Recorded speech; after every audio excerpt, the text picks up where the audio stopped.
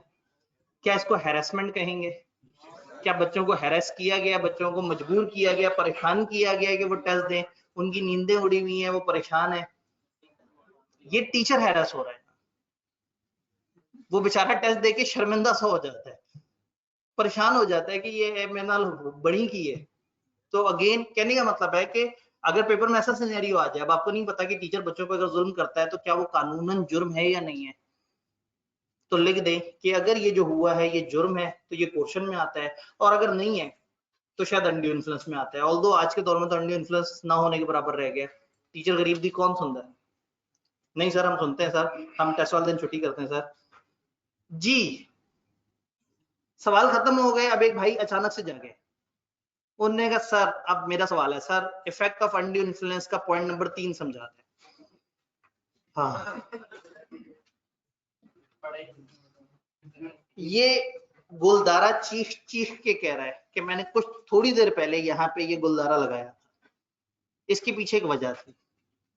सामने के हाजरीन और बहुत सारे ऑनलाइन हाजरीन जो है वो ये जानते हैं कि ये गुलदारा लगाते समय मेरे अल्फाज ये थे कि इस पॉइंट को हमने अभी नहीं पढ़ा और अभी पढ़ेंगे। तो भाई थोड़ा सा देर से होश में आए, किबला थोड़ा सा जरा साथ साथ चला करें, मजा आएगा। एक भाई रेस्टिट्यूशन वाले पॉइंट को कम से कम 11 दफा कॉपी पेस्ट कर चुके हैं। सर रेस्टिट्यूशन वाला पॉइंट, रेस्टिट्यूशन मतलब रीस्टोर करना। अगर कहीं पे क्वेश्चन हुआ और क्वेश्चन के बाद वो मामला खत्म कर दिया मजलूम ने, तो फिर मजलूम और जालिम के दरमियान अगर कोई बेनिफिट ट्रांसफर हुए हैं तो वो उनको वापस से ट्रांसफर करेंगे, अगर वो ट्रांसफरेबल होंगे तो इसने उससे बेनिफिट ले लिया, उसने इससे बेनिफिट ले लिया, तो वो बेनिफिट वापस किए जाएंगे। और अगर वो वापस नहीं हो सकेंगे तो फिर अदालत के पास जाएंगे और अदालत कोई ना कोई जुर्माना लागू करेगी। ए ने बी को सेब ट्रांसफर किए क्योंकि बी ने गन पॉइंट पर उससे सेब लिए थे और बी ने भी पैसे देने थे। मामला अदालत में गया, अदालत ने ए को इख्तियार दिया, हाँ भाई तुमने खत्म करना, उसने कहा हाँ जी खत्म। बी से कहा सेब वापस करो, उसने कहा तो मैंने खा लिए। अब अगर सेब वापस नहीं हो सकते, अगर रिस्टोर नहीं हो सकता, तो फिर उसका अल्टरनेट होता है फिर डैमेजेस होते हैं, फिर जुर्माना किया जाता है उन सेबों की वर्थ के इक्विवेलेंट, ताकि ए वो सेब मार्केट से खरीद सके। इसके ऊपर भी हम चैप्टर पढ़ेंगे इंशाल्लाह।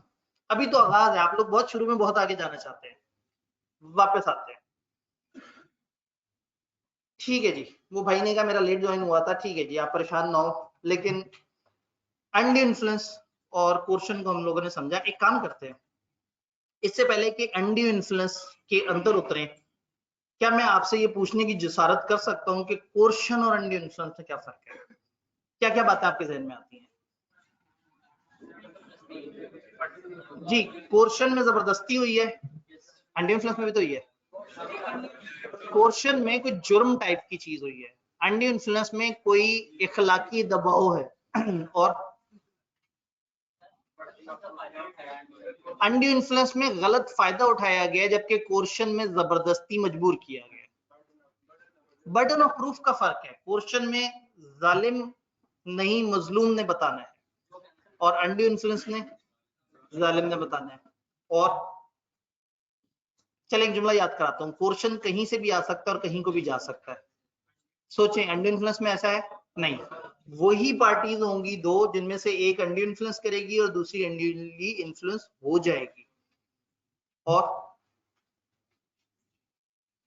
कोर्शन और अनड्यू इन्फ्लुएंस, कोर्शन पे गवर्नमेंट भी सजा दे सकती है क्योंकि जुर्म भी तो है ना, जबकि अनड्यू इन्फ्लुएंस पे गवर्नमेंट सजा नहीं देगी, आपस में जो लोगों का मामला होगा वही होगा। डन जी।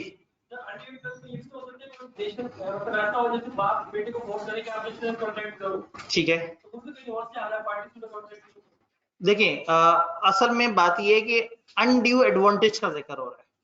अनड्यू एडवांटेज तब मिलेगा जब आप अपने साथ किए गए किसी कॉन्ट्रैक्ट में उसको ऐसी चीज पे कन्विंस करो जिसमें आपका फायदा हो जाए, उस गरीब का नुकसान हो जाए। तो पूरी डेफिनेशन ये है कि दोनों का रिश्ता ऐसा हो कि एक दूसरे की विल को डोमिनेट कर सकता हो, एंड फिर जो डोमिनेट कर सकता हो उसने नाजायज फायदा उठाया हो उस पोजीशन का और दूसरे से वो बेनिफिट ले लिया। तो अगर उसने बेनिफिट नहीं लिया, कहीं और चला गया, तो फिर वो अनड्यू इन्फ्लुएंस के दायरे से बाहर निकल गया। रिलेशन लाजमी है। रिलेशन किस किस किस्म का हो सकता है उसके ऊपर अब हम बात करेंगे। अब अनड्यू इन्फ्लुएंस पे वापस आते हैं और कुछ रिलेशन पे बात करते हैं। एक छोटा सा टेबल आपके सामने है जिसमें से आखिरी पॉइंट को छोड़ के बाकी सारे पॉइंट्स आपको समझ आते हैं। इसमें कॉन्सेंट जो है वो थ्रेट दे के और इसमें विल को डोमिनेट करके किया गया। इसमें फिजिकल प्रेशर है पोर्शन में, अनड्यू इन्फ्लुएंस में मॉरल प्रेशर है। यहाँ रिलेशन हो ना हो कोई फर्क नहीं पड़ता, लेकिन यहाँ पे रिलेशन है। यहाँ आप एक बंदे को कॉन्ट्रैक्ट करने पे मजबूर कर रहे हैं और वहां आप एक अनफेयर एडवांटेज लेना चाह रहे हैं। वहां क्रिमिनल लायबिलिटी है, इलीगल भी है, गवर्नमेंट कहेगी कि ये आपने गैर कानूनी हरकत की है, जबकि यहाँ क्रिमिनल लायबिलिटी नहीं है। ऑन होम और बाय होम कौन करेगा और किस पे करेगा, ये वाले पॉइंट्स तो आपको समझ आते हैं। यानी कि ये स्ट्रेंजर पे भी किया जा सकता है और कहीं से भी आ सकता है, लेकिन this can only be exercise it, sorry, ये स्ट्रेंजर पे हो सकता है और स्ट्रेंजर की तरफ से भी आ सकता है, जबकि ये नॉर्मली उसी पार्टी के ऊपर होता है जिसकी कॉन्सेंट ली जा रही है। Burden of proof, onus of proof, यानी कि बर्डन ऑफ प्रूफ जो कोर्शन जिस पे की गई है उसमें, और दूसरी तरफ जो डोमिनेट कर रहा था उस पे। रिस्टोरेशन ऑफ बेनिफिट्स में पहला पॉइंट आपको समझ आ जाएगा, aggrieved party has to restore the benefit received. लेकिन यहां वाला पॉइंट अभी हमने समझना है क्योंकि इसका ताल्लुक उसी गोले से। वो गोला क्या है? क्वेश्चन याद है? हो गया जुल्म, वापस करो सारे पैसे एक दूसरे को। अनड्यू इन्फ्लुएंस में जुल्म हो गया, किनके दरमियान हुआ है? जिनका आपस में कोई ताल्लुक है, और इन्होंने कुछ ना कुछ एक दूसरे को ट्रांसफर भी किया हुआ है। मतलब बेटे से बाप ने 1 लाख रुपए एडवांस पकड़ा और कहा कि 9 लाख रुपए तुम मजीद देना और मेरे से ही जमीन ले लेना। जमीन की वैल्यू थी 5 लाख। बाप ने अपने बाप होने का फायदा उठाते हुए बच्चे को 10 लाख में बेच डाली और 1 लाख रुपए बच्चे से ले भी लिए। अदालत में मामला पहुंचा, अदालत ने बाप से कहा खत्म करो इस मामले को, ये तो बड़ा गलत हो गया। ठीक है जी, अनड्यू इन्फ्लुएंस था, बच्चे ने कहा मैं इसे कैंसिल करना चाहता हूँ, कॉन्ट्रैक्ट कैंसिल हो गया। बच्चे ने जो लाख रुपए बाप को दिया, क्योंकि ये आपस में रिश्तेदार हैं और ये बैठ के अगर तय कर लेते हैं कि अच्छा चलें वो लाख रुपए आप पकड़ के थोड़े से पैसे खुद डाल के मुझे गाड़ी दे दीजिएगा, कितना क्यूट सी मासूम सी ख्वाहिश। यानी अनड्यू इन्फ्लुएंस में अगर कुछ बेनिफिट एक दूसरे की तरफ गए हुए हैं तो पार्टीज ने डिसाइड करने हैं क्या उन्होंने एब्सोल्युटली वापस ले लेने या वो आपस में कोई और एडजस्टमेंट करने पे भी तैयार है। बात समझ आ रही है? कोर्शन में तो था नहीं वापस करो, क्योंकि उन्हें पता है इधर अदालत से इन्होंने बाहर निकलना और बाहर निकल के फिर दूसरों को गोली मार दी, तो अदालत उनमें फोर्स करेगी कि नहीं भाई बेनिफिट एक दूसरे को वापस करो। अनड्यू इन्फ्लुएंस में चूंकि रिलेशनशिप है तो यहाँ पे या तो बेनिफिट पूरे वापस कर दिए जाएं या पार्टीज चाहे तो उसकी कोई और एडजस्टमेंट कर सकते हैं। अंग्रेजी पढ़ते हैं, contract may be set aside either absolutely, set aside का मतलब है खत्म कर देना, बिल्कुल फारिग कर देना। कॉन्ट्रैक्ट पूरे को भी खत्म किया जा सकता है, पूरा का पूरा। और if the party who was entitled to avoid it has received any benefit, वो पार्टी को जो मजलूम पार्टी है अगर उसने कोई ना कोई बेनिफिट लिया हुआ है तो हो सकता है कि कोर्ट कुछ ना कुछ टर्म्स एंड कंडीशंस इनके दरमियान ऐसी तय कर दे कि अच्छा चलो ठीक है भाई तुम लोगों ने ये बेनिफिट एक दूसरे से लिया हुआ है, इसकी ये एडजस्टमेंट कर लो, चल जाएगा काम। तो या तो सिरे से खत्म हो जाए या अगर कुछ पैसे का लेन देन हुआ है और पार्टीज आपस में उसकी कोई और एडजस्टमेंट प्लान कर लें तो अदालत ने इजाजत दे दी है, अदालत बीच में हेल्प कर देगा और टर्म्स एंड कंडीशंस तय करने। बट कोर्शन में चाहे ये पार्टीज चाह रही हो कि चलो कोई बात नहीं बेनिफिट चला गया, मुझे बेनिफिट नहीं चाहिए, अदालत कहेगी नहीं बेनिफिट वापस करो एक दूसरे को। और अनड्यू इन्फ्लुएंस में उन्होंने ये ऑप्शन दे दी कि चाहे तो पूरे वापस कर दो और चाहो तो कुछ ना कुछ और आपस में म्यूचुअल एडजस्टमेंट कर दो। तो यही डिफरेंट पॉइंट यहाँ पे भी आएगा टेबल में कि कोर्शन में रिस्टोरेशन ऑफ बेनिफिट्स लाजमी है, the aggrieved party has to restore the benefit, और यहाँ में और में नॉट। सवाल अभी भी ये है कि ऐसे कौन से रिलेशन है जिसमें अनड्यू इन्फ्लुएंस होता है। नहीं जी, ये पिछले दिन का इमेज लगा हुआ है, ऐसे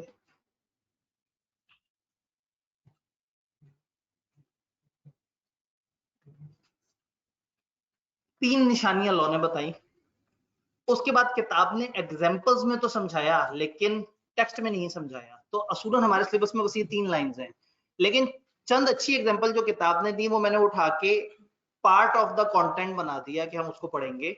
एक बंदा दूसरे की विल को कब कब डोमिनेट कर सकता है, उन्होंने कुछ निशानियां बताई। उन्होंने कहा अगर वो उसके ऊपर रियल या पेरेंट अथॉरिटी रखता हो, एक बंदा दूसरे के ऊपर कोई एक्चुअल इख्तियार रखता हो।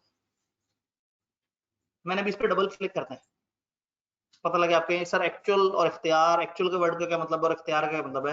तो अगर एक बंदा एक्चुअल या बज़ाहिरन इख्तियार रखता है दूसरी पार्टी पे, अगर उनका कोई फिड्यूशरी रिलेशन है, फिड्यूशरी का मतलब है ट्रस्ट का रिलेशन है, भरोसे का रिश्ता है, वो उस पर भरोसा करता है, या makes a contract with person whose mental capacity is temporarily or permanently affected by reason of age, illness or mental or bodily distress। अगर दूसरा बंदा बीमारी में है या ऐसी मजबूरी में है कि मजबूर होके उस बंदे की बात सुन रहा है जो कि उसके ऊपर इख्तियार रखता है। इन तीनों की एक एक एग्जांपल देखते हैं, एक एक करके एग्जांपल्स देखते हैं। रियल और अपेरेंट अथॉरिटी, टैक्स ऑफिसर और टैक्स पेयर। टैक्स वाला आके टैक्स पेयर को बिला वजह तकलीफ देता है, उसे पता है कि मेरे हाथ में कानून की पावर है, और टैक्स पेयर को भी पता है कि इसकी बात इस वक्त सुननी पड़ेगी, नहीं तो इसने खामखा ऑफिस के चक्कर लगवाने, चाहे मैं लीगली सही भी होऊंगा, इसने मुझे जलील कर दिया।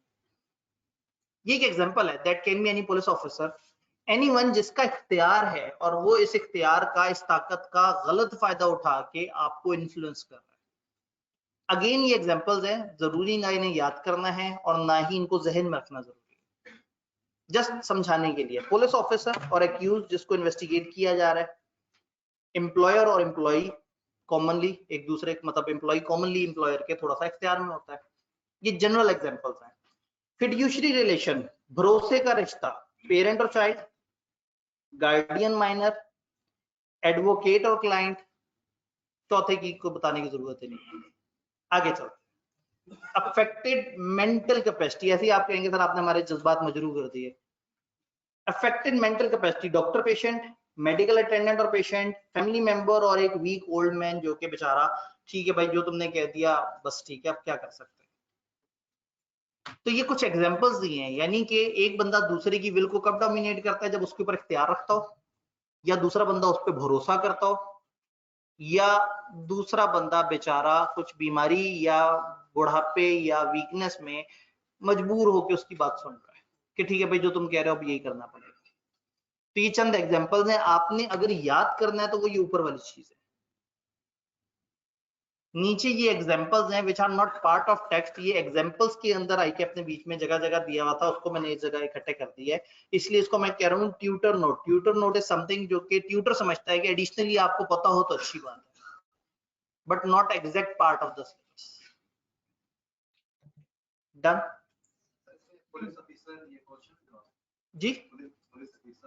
हाँ, पुलिस ऑफिसर वाला क्वेश्चन में आ सकता है या नहीं आ सकता, अगर पुलिस ऑफिसर जुर्म करे या जुर्म करने की धमकी दे, ये इंपॉर्टेंट है। अगर एक बंदा जिसपे इल्जाम है, मुलजिम है, और पुलिस वाला उसके सामने खड़ा है, उसको पता है पुलिस वाले का इख्तियार है कि अगर इसने कह दिया कि मुजरिम है तो वाकई मैं कहीं ना कहीं सलाखों के पीछे चला जाऊंगा, तो ऐसे में अगर पुलिस वाला उसे मुजरिम डिक्लेयर कर दे तो ये बंदा मुश्किल में आ जाएगा। तो ये बंदा इस चीज की वजह से मगलूब हो गया उस बंदे की बात सुनने में। पुलिस वाले ने इस वक्त कोई जुर्म नहीं किया, ना जुर्म करने की धमकी दी है, ये जहन में रखना है। हर जोर जबरदस्ती क्वेश्चन नहीं है। आईके अपने एक सवाल पूछा था, एक सवाल ये था कि एक अकाउंटेंट था, वो चोरी करके भाग गया। एक शख्स ने, जो मालिक था, उसने उसके घर जाके, जो मतलब घर जाके जब राब्ता किया तो घर वालों ने जब दरवाजा खोला तो इसने उन्हें कहा कि देखो तुम्हारे घर वाले ने, मतलब उसकी बीवी ने दरवाजा खोला, उसको कहा कि तुम्हारे शौहर ने चोरी की है, अगर तुम मुझे पैसे वापस कर दो तो मैं उसको हवालात में बंद नहीं करवाऊंगा। बेचारी बीवी ने घबरा के पैसे दे दिए, ये चला गया। सवाल ये है कि क्या बीवी पैसे वापस मांग सकती है? आप कहेंगे कोर्शन हुआ है, जोर जबरदस्ती हुई है। कोर्शन जुर्म या जुर्म करने की धमकी को कहते हैं। एक मुजरिम को हवालात में भेजने की धमकी कोर्शन तो नहीं है, ये इन्फ्लुएंस, मतलब अब इसको आप थोड़ा सा इन्फ्लुएंस वाली साइड पे कह सकते हैं अगर इख्तियार वाला मामला हो। तो यहाँ पे हम बात करेंगे कि इस तरह की सिचुएशन में आपने जहन में रखना है। तो कोर्शन हर जोर जबरदस्ती नहीं है, मैं बार बार आपको याद करा रहा हूँ। तो पेपर में जैसे ही गुस्सा, जोर जबरदस्ती, नाराजगी, धमकी, ऐसी बात नजर आए, फौरन से कोर्शन की तरफ नहीं चले जाना। कोर्शन तब होगा जब जुर्म हो या जुर्म करने की धमकी हो, एसेट्स छीने जाएं या एसेट्स छीनने की धमकी हो। जी करप्शन ही जो मतलब पुलिस वाला लेता है कि यार तुम इतने पैसे दे दो फिर तुम्हारा काम कर दूंगा, ये मतलब ऐसे। जी बिल्कुल, अगर करप्शन है तो करप्शन भी जुर्म है। ये मतलब नहीं, यहाँ करप्शन नहीं, मतलब वो कहे कि इख्तियार का फायदा उठाए ना, मतलब अपने कि यार मैं करवा देता हूँ ऐसे। हाँ, अगर कॉन्ट्रैक्ट में एंटर हो, लेकिन यहाँ तो कॉन्ट्रैक्ट में एंटर होने की बात नहीं है। एक बंदे को डरा के कि अच्छा ठीक है तुम इस कॉन्ट्रैक्ट में चले जाओ, नहीं जाओगे तो मैं तुम्हें तुम्हारे साथ ये काम गलत कर दूंगा, जो पीनल कोड के मुताबिक जुर्म है। अब ये देखना जरूरी है ना कि वहां क्या लिखा हुआ है, और वो हमें नहीं पता। तो जब नहीं पता तो हमारी जिंदगी थोड़ी सी आसान हो गई। ऐसा नहीं है कि वो एक ऐसा जुर्म आपके सामने रखें जो उन्होंने सर्च किया हो कि पिनल कोड में जुर्म है, और आप सोचे कि बच्चे को पता होगा या नहीं पता होगा। आपको नहीं पता तो आपने लिख देना है कि भाई अगर ये पिनल कोड में जुर्म है तो ये क्वेश्चन है, और अगर जुर्म नहीं है तो फिर ऐसे क्वेश्चन नहीं करेंगे। डन। सर अगर कोई ऐसा काम करवाना हो जो उसकी जिम्मेदारी हो, और उसके लिए हम उसको किसी चीज की धमकी देंगे, मैं उसको किडनैप कर दूंगा, तुमने ऐसा किया इसको मार दूंगा जी, अगर एक काम जो कि ऑलरेडी उसकी जिम्मेदारी है एक बंदे की, और हम उसके साथ ये अरेंजमेंट करते हैं कि तुमने अगर अपनी जिम्मेदारी पूरी ना की तो हम तुम्हारे साथ ये करेंगे, तो ये हमारा एक एक्शन है, ये हमारी एक धमकी है।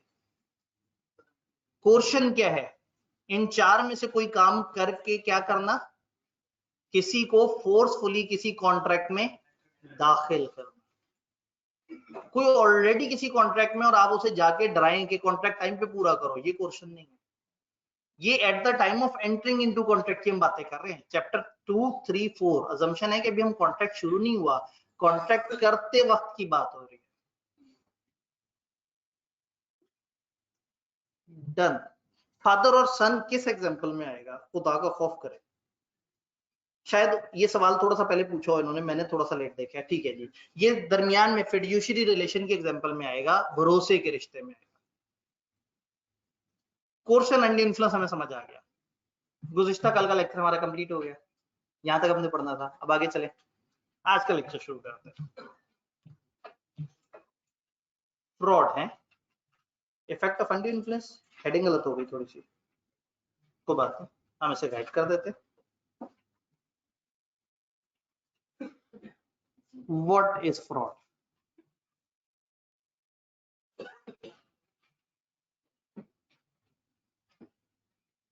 फ्रॉड किसे कहते हैं? ओहो, आपके पास नोट्स में भी तो नहीं हेडिंग गलत? वहां से ठीक है, ये फिर स्लाइड्स बनाते हुए। What is fraud? फ्रॉड किसे कहते हैं? धोखे को। बट ये कानून है, कानून इतने आराम से तो नहीं समझाएगा। कानून ने कहा जब भी कोई शख्स 5 में से कोई हरकत इस इरादे से करेगा कि वो दूसरे को धोखा देना चाहता है तो वो फ्रॉड कहलाएगा। वो 5 चीजें कौन सी हैं? Fraud means and include any of the following act. नीचे दिए गए 5 कामों में से कोई एक काम। अब मुझे उन सारे लोगों में बड़ा तरस आ रहा है जो आगे पढ़ना शुरू हो गए। मैं तो उसके बाद नीचे 5 पॉइंट बताने, बाद में अगली वाली लाइन बतानी है, तो थोड़ा मेरी सुन लिया करें। एंड पे घर जाके तो आप पढ़ ही लेंगे। फ्रॉड मतलब इन 5 में से कोई एक काम। कौन से 5 काम? फॉल्स असर्शन, अंग्रेजी बड़ी घूमी भी होती है इनकी। Suggestion as a fact of that which is not true by one who does not believe it to be true. जब एक शख्स एक ऐसी चीज जो सच नहीं है को सच कह के बताए जबकि वो जानता है कि वो सच नहीं। आसान अल्फाज में झूठ बोलते। इंतहाई आसान तर्जुमा, अगर एक बंदा झूठ बोले, अगर एक ऐसा बंदा एक ऐसी बात करे जो सच नहीं है, वो जानता है ये सच नहीं है, और वो दूसरे को कहे कि ये सच है। अनफॉर्चुनेटली ये डेफिनेशन है, और डेफिनेशन के अल्फाज हमें हूबहू याद करने हैं। लेकिन आपने अल्फाज से घबराना नहीं। फॉल्स असर्शन, गलत बयानी करना। अगर एक बंदा दूसरे के साथ इन 5 में से कोई एक्ट करे ताकि दूसरा बंदा with intent to deceive another party, दूसरे को धोखा दिया जाए, or to induce him to enter into the contract. मैं दरमियान में से पढ़ रहा हूँ, बीच में से कुछ बातें खाता जा। जब एक बंदा दूसरे के साथ इन 5 में से कोई एक काम करे ताकि वो उसको धोखा दे दे या उसको कॉन्ट्रैक्ट में शामिल होने पे मजबूर कर दे, राजी कर दे, तो ये कहलाएगा फ्रॉड।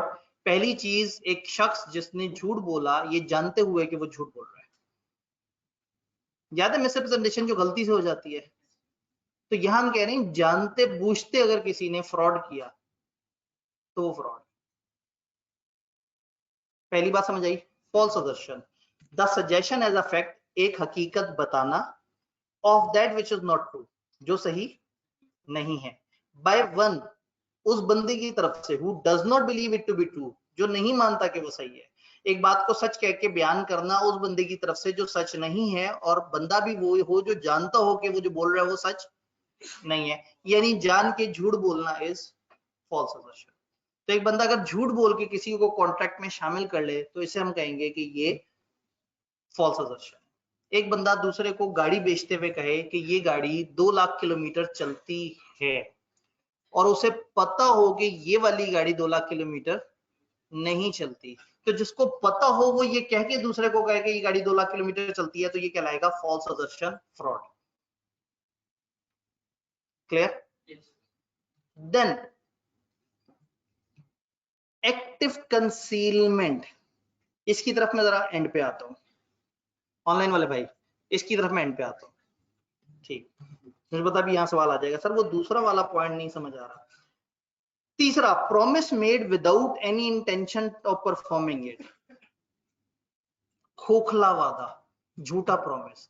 एक बंदे ने दूसरे को प्रॉमिस किया, ए ने बी से कहा अगर मैं आपको इतने पैसे दूं तो क्या आप मुझे इतने केजी ऑरेंज सप्लाई करेंगे? ऑरेंज होते थे, सेब होते थे, ऑरेंज।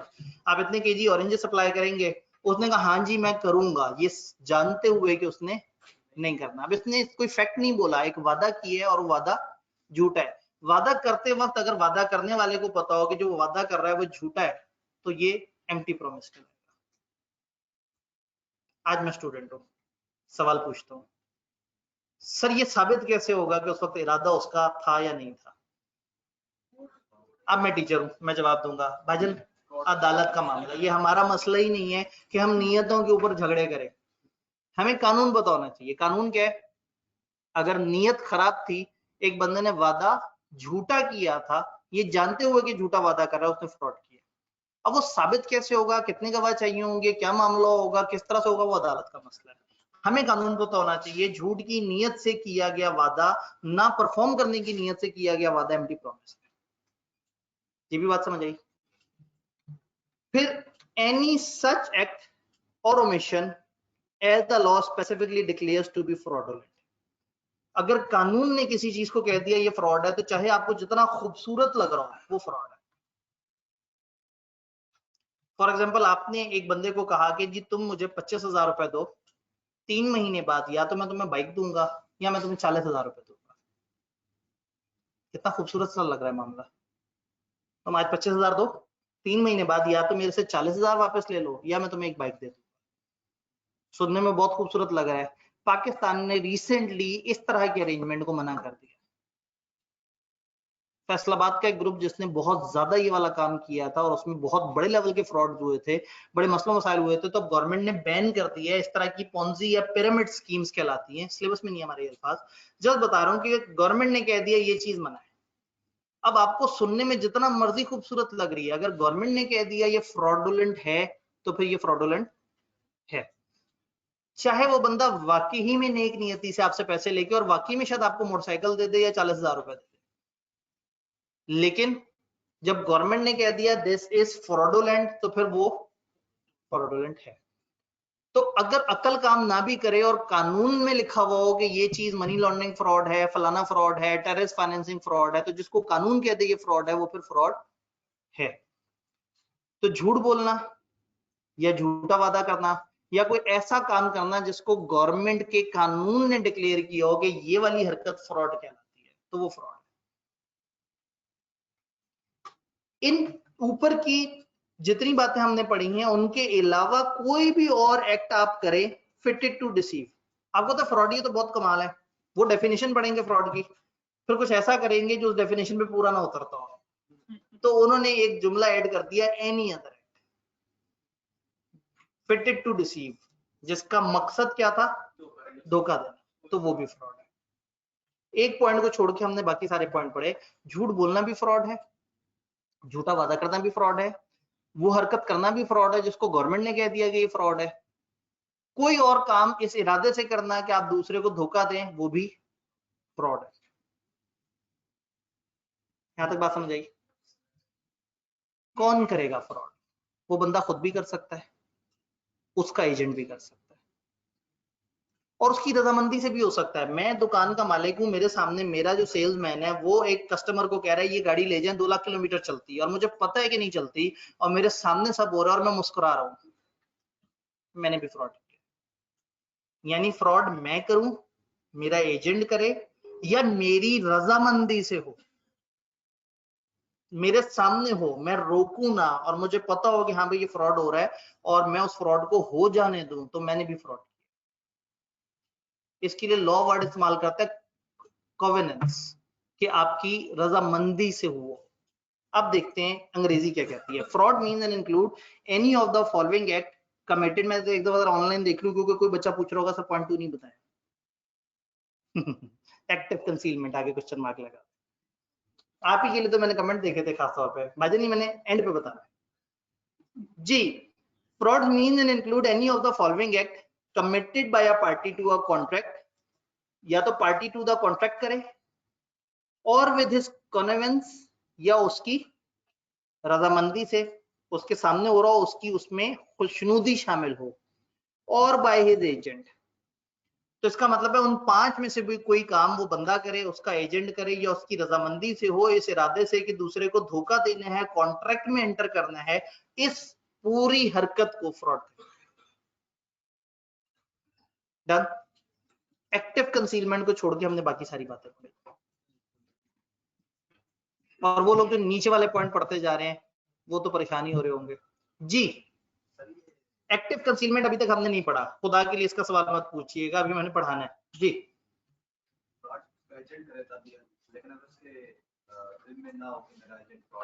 जी बिल्कुल, अगर तो एक बंदे को पता है कि एजेंट ने फ्रॉड किया है और इसकी रजामंदी से किया है, फिर तो वो फ्रॉड है। अगर एक एजेंट ने फ्रॉड कर दिया और इसको नहीं पता था कि एजेंट फ्रॉड कर रहा है, तो जिम्मेदारी किसकी है? थोड़ा सा पेचीदा है मामला। थर्ड पार्टी की नजर में, थर्ड पार्टी से मुराद भाई ये और एजेंट तो अलग हो गया ना। थर्ड पार्टी का मतलब वो जो दूसरा बंदा है जिसके साथ फ्रॉड हो गया। फ्रॉड एजेंट ने किया, एजेंट किसका था? मेन बंदे का। पहले तो वो इदारे से या उस मेन बंदे से कहेगा जी मुझे हर्जाना दे, वो मेन बंदे को पैसे देने पड़ेंगे। उसके बाद फिर वो उस एजेंट को पकड़ेगा कि तुमने बगैर मेरी रजामंदी के झूठा क्यों वो काम किया। ये ऐसे ही है जैसे फर्ज करें कॉलेज में आप आए और कॉलेज का कोई बंदा आपके साथ धोखा कर दे, कॉलेज की रसीद देते हुए कोई गड़बड़ कर दे, आप तो कॉलेज पे केस करेंगे। आप कहेंगे भाई मैं इस कॉलेज में आया और कॉलेज के एक ऑथराइज बंदे ने मेरे साथ ऐसा किया है। कॉलेज की नीयत नहीं थी, उस अकेले बंदे की नीयत थी, लेकिन पहले कॉलेज पाबंद होगा आपको पैसे दे देने के बाद फिर कॉलेज उस बंदे को लीगली अदालत में ले जा सकता है कि इसकी वजह से हमें नुकसान हुआ, इससे ये पैसे हमें दिलवाए। लेकिन इसका मतलब ये हुआ कि फ्रॉड अगर आपके एजेंट ने किया है, आपकी मर्जी से किया है, फिर तो आप डायरेक्टली रिस्पॉन्सिबल है। और अगर आपकी मर्जी से नहीं किया तो पहले आप लोगों को रिस्पॉन्सिबल है, जिनके साथ धोखा हुआ उनको कंपनसेट करें, बाद में आप इस एजेंट से अपना हक वसूल कर सकते हैं। इसके ऊपर हम एक पूरा चैप्टर पढ़ेंगे इंशाल्लाह, एजेंसी क्या होती है और किस तरह से काम करती है जी। लॉ ने जिसको डिक्लेयर कर दिया ये फ्रॉड है जी, जिसके साथ फ्रॉड हो रहा है उसको नहीं पता, तो फिर तो मसला ही खत्म हो गया। लॉ ने डिक्लेयर किया कि ये हरकत फ्रॉड है, और एक बंदे को ये पता ही नहीं था कि लॉ ने डिक्लेयर किया ये फ्रॉड है, और उसके साथ वो हो गया और वो जिंदगी जीता रहा और एक दिन मर गया, तो टेंशन ही खत्म। टेंशन तो हमारी तब आएगी जब उसे पता होगा और वो अदालत में आके कहेगा जी। उसे कैसे पता कि ये फ्रॉड है? आपका सवाल क्या था? अगर बाद में पता लग जाए। कानून बड़ा मजे का है, अगर फ्रॉड करने वाले ने फ्रॉड कैच ही नहीं किया ना, तो फिर फ्रॉड नहीं कहलाता। अगर उसको नहीं पता कि उसके साथ फ्रॉड हुआ है,